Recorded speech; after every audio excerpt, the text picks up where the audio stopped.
जय शिवराय मित्रांनो.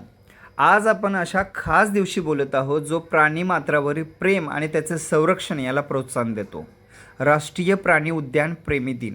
दरवर्षी 8 एप्रिल रोजी हा दिवस साजरा केला जातो, जेणेकरून लोकांनी प्राणी उद्यानाला भेट द्यावी, तिथल्या प्राण्यांना जवळून पाहावं आणि त्यांच्याविषयी अधिक जाणून घ्यावं.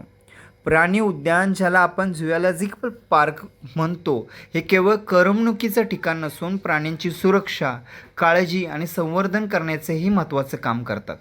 इथे आपण सिंह, वाघ, हत्ती, पक्षी, सरपटणारे प्राणी आणि इतर अनेक प्रजाती पाहू शकतो. अनेक प्राणी उद्यान हे दुर्मिळ व नामशेष होत असलेल्या प्रजातीच्या संवर्धन व प्रजनन केंद्रासारखी काम करतात. या दिवसामागचं मुख्य उद्दिष्ट म्हणजे प्राण्याबद्दल प्रेम, सहानुभूती आणि जबाबदारीची भावना वाढवणं. म्हणून चला, या राष्ट्रीय प्राणी उद्यान प्रेमी दिनानिमित्त आपण आपल्या परिवारासोबत आणि मित्रमंडळीसोबत प्राणी उद्यानाला भेट द्या. प्राण्याविषयी जाणून घ्या आणि त्यांना वाचवण्याच्या या प्रयत्नात सहभागी व्हा. धन्यवाद.